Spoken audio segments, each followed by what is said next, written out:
Hello friends, আমার চ্যানেলে আপনাদের সবাইকে স্বাগত।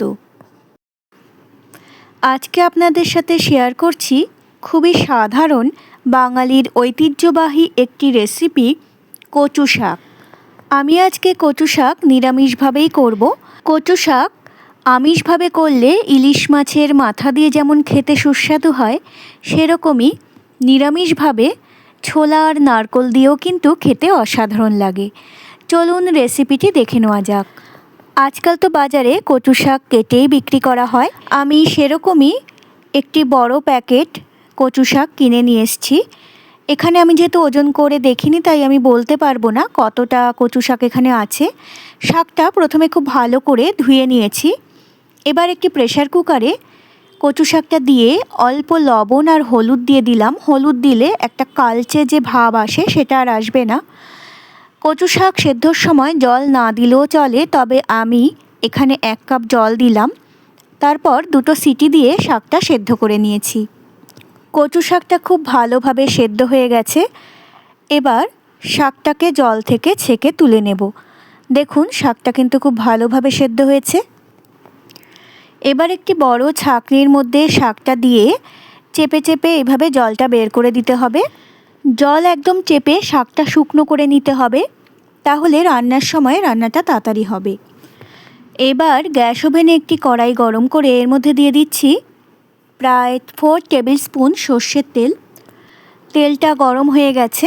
এখানে প্রায় 2 মুঠো নারকোল কুচি আগে থেকে তেলের মধ্যে দিয়ে ভেজে নেব। নারকোলটা আমি ছোট ছোট পিস করে আগে থেকে কেটে রেখেছি। নারকোলের মধ্যে খুবই অল্প পরিমাণে লবণ দিয়ে একটু ভেজে নিচ্ছি। লবণটা না দিলেও চলবে, তবু আমি অল্প পরিমাণে দিলাম।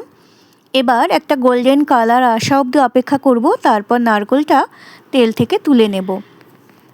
কচু শাকের মধ্যে নারকোল কুচি না দিয়ে আপনারা নারকোল কোড়াও ব্যবহার করতে পারেন। সেক্ষেত্রে নারকোল কোড়াটা কচু শাক রান্না হওয়ার পরে ব্যবহার করতে হবে। এবার অবশিষ্ট যে তেল আছে তার মধ্যে ফোড়ন দিচ্ছি একটা শুকনো লঙ্কা, একটা বড় সাইজের তেজপাতা ছিঁড়ে দিয়েছি, দিয়ে দিচ্ছি 1/2 টেবিল স্পুন গোটা জিরে। ফোড়নটা একটু নাড়াচাড়া করে নিয়ে দিয়ে দিচ্ছি আগে থেকে জল থেকে ছেঁকে তুলে রাখা কচু শাকগুলো। কচু শাক রান্না করা কিন্তু খুবই সহজ। আগে থেকে মশলা কষিয়ে নেওয়ার কোনো ব্যাপারই নেই। এবার একে একে এর মধ্যে যা যা মশলা লাগবে ওপর থেকে দিয়ে এবার শুধু নেড়ে যেতে হবে। সবার প্রথমে এর মধ্যে দিয়ে দিচ্ছি 1 টেবিল স্পুন জিরে গুঁড়ো। আমরা হলুদ দিয়েই কচু শাকটা সেদ্ধ করেছিলাম, তাও আমি এখানে 2 পিঞ্চ মতো হলুদ ব্যবহার করলাম। আর লবণও দেওয়া ছিল, সেই আন্দাজ করেই এখন দিয়ে দিলাম আরও অল্প পরিমাণে লবণ। দিয়ে দিচ্ছি 1 টেবিল স্পুন চিনি। আমি কিন্তু নিরামিষ কচু শাক একটু মিষ্টি মিষ্টি পছন্দ করি। আপনারা যদি মিষ্টি দিতে না চান স্কিপ করতে পারেন। দিয়ে দিচ্ছি আগে থেকে সেদ্ধ করে রাখা 2 মুঠো ছোলা। দিচ্ছি 1 টেবিল স্পুন আদা বাটা আর 2টো কাঁচা লঙ্কা। এবার আর বিশেষ কোনো কাজ নেই। এবার শুধু কন্টিনিউ এই কচু শাকটাকে নেড়ে যেতে হবে যতক্ষণ না কচু শাকটা থেকে তেল বার হয়ে আসছে। আর গ্যাসের ফ্লেম এই অবস্থায় কিন্তু মিডিয়াম করে রেখেছি। শাকটা নাড়তে নাড়তেই এরই মাঝে দিয়ে দিলাম আগে থেকে ভেজে রাখা নারকোল কুচি।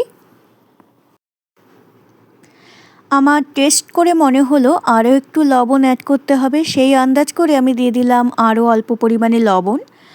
এবার আর বিশেষ কোনো কাজ নেই। এবার কন্টিনিউ শাকটাকে নাড়তে থাকবো যতক্ষণ না শাকটা থেকে তেল বার হয়ে আসছে।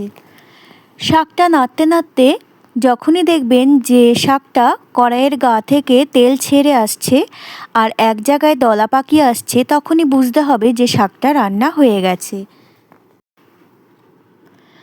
আমার আজকের এই সাধারণ অথচ খেতে অসাধারণ এই রেসিপিটি আপনাদের কেমন লাগলো আমাকে কমেন্ট করে অবশ্যই জানাবেন। সবাই ভালো থাকবেন। ধন্যবাদ।